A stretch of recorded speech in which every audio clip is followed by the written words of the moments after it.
ancient Japanese warfare explodes in America. In the early 80s, the American film industry discovered the ninja.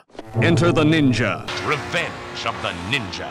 American Ninja. Naturally, TV producers wanted to get in on that martial arts action, which explains why CHiPs, yep, CHiPs, had a backdoor pilot episode about ninjas.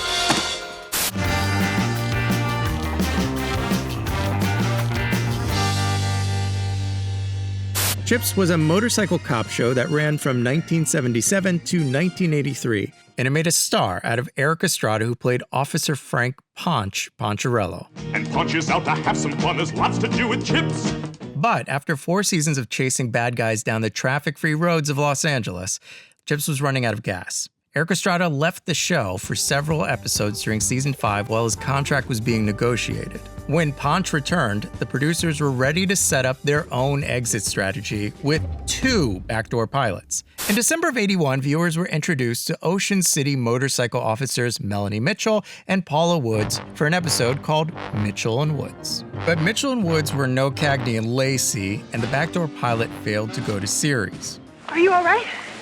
I've had better days. With 1 episode left in season 5, the producers tried another backdoor pilot, titled Force 7. The episode begins with Ponch and John pulling over a drunk scientist who conveniently drops his confidential document. Cops.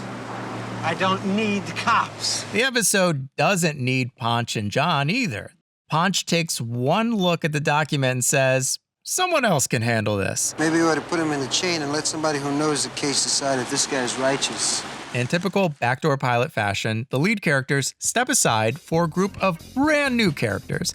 In total, Ponch and John appear in 3 of the episode's 49 minutes. Yes, it's an episode of CHiPs with only 6% chips. That's less than how much cranberry is in a cranberry juice cocktail. The bulk of the episode revolves around Force 7, a secret team of police officers who adopt non-traditional methods. That's right, Force 7 is about ninja cops. And honestly, why didn't they just call it Ninja Cops? Meet Force 7. There's Lieutenant John Laguerre. Supposed to see Lieutenant Laguerre? You found him. The grizzled leader whose vibe could best be described as judo instructor who's also a pirate. Rick Nichols, the new guy with a big future and an even bigger ego. Want to try? Cindy, whose husband was killed in the line of duty. Force 7 just happens to be the one way I can feel good about staying on the job. Sly Angeletti, a poor man's Stallone Travolta lunkhead. Hey, me and my friend here can get more done in an hour than you can all day long. And finally, no team of ninja cops would be complete without a racist puppet. I am known as Yin of Yang, thank you. Terrific. Now we know where Jeff Dunham gets his act from. Force 7 even has their own headquarters, complete with a training room, logo on the wall, and the finest tech 1982 has to offer. Laguerre has a vision for a new kind of law enforcement. We don't carry guns for a living. Instead, they utilize ninja sticks, throwing stars, flute music, and a complete misunderstanding of Eastern philosophy. The gift of chi. A few years ago, I saw an old Korean lift a 50-gallon drum with his open hand. Now, they called that chi. Are we talking about the same thing? Force 7 will need all their skills because the bad guys are building a deadly missile. Unfortunately, Force 7 aren't exactly the best at ninjaing. The bad guys get the drop on them on their first stealth mission. Well now, look what we got here. Then, in a shocking plot twist, we discover that the episode's villain is Laguerre's old nemesis. Nakuda. 10 years since Saigon, Laguerre. Of course, Laguerre is a Vietnam vet. It was practically a requirement for 80s TV detectives. The great Rhys Davies is clearly having fun as an over-the-top villain, but since it's the 80s, he's also a Welshman, playing a character named Nakura. I know. Which normally would be problematic, but this episode already has a white guy controlling an offensive puppet.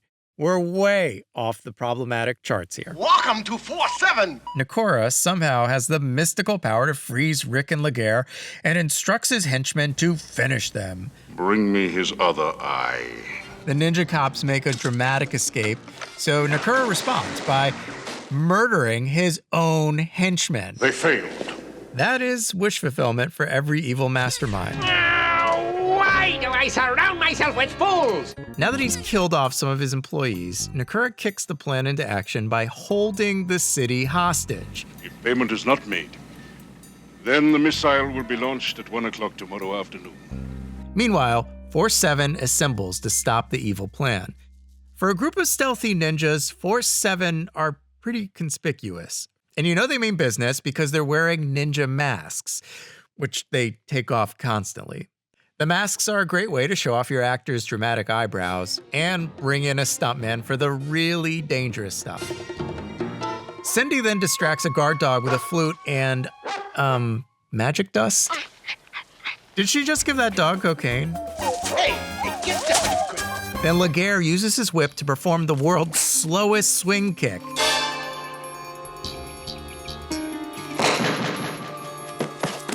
Meanwhile, Angeletta uses Yin of Yang to create a distraction that's also a hate crime. This is what we call a diversion.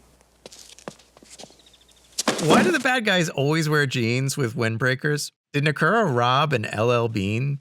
Then Nakura gets ready for his final showdown with Laguerre Keep coming, Laguerre. by donning an awesome ninja suit of his own.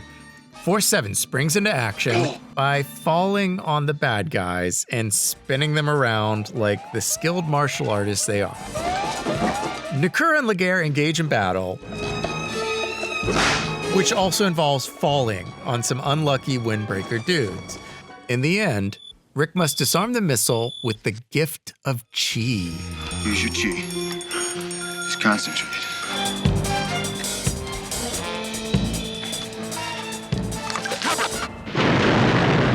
Force 7 wins the day, and oh god, no, not the puppet again. Man with chi is truly divine. Hey, remember John and Ponch, the leads of the show? Guys, remember that douche you picked up a couple of weeks ago? The one with the funny papers? Yeah, what about him? LAPD sent over a commendation. Congratulations. Wait, Ponch and John got an accommodation for doing nothing? They didn't earn that freeze frame. Force 7 may have won the battle, but they lost the war. Sadly, the karate-chopping backdoor pilot failed to go to series. But actor Tom Riley returned to CHiPs the following season as the new guy. He was cast as Ponch's new partner, Bobby Hot Dog Nelson, following Larry Wilcox's departure after 5 seasons. John's unceremonious exit is explained with a postcard. John says he's thinking of us sweating in the smog while he's working his father's ranch up in Wyoming. CHiPs fans were understandably disappointed that the co-lead of the show was barely in his final episode, making Force 7 one of the show's least loved outings. As an episode of CHiPs, Force 7 is pretty bad, but as a cheesy 80s relic, it's so bad it's actually pretty good. What can I say? And really, by the standards of late period CHiPs, ninjas aren't all that crazy. This is the same show that had episodes involving a mythical sea monster, a robot, an orangutan, and Elvira. Don't disappoint me, darling.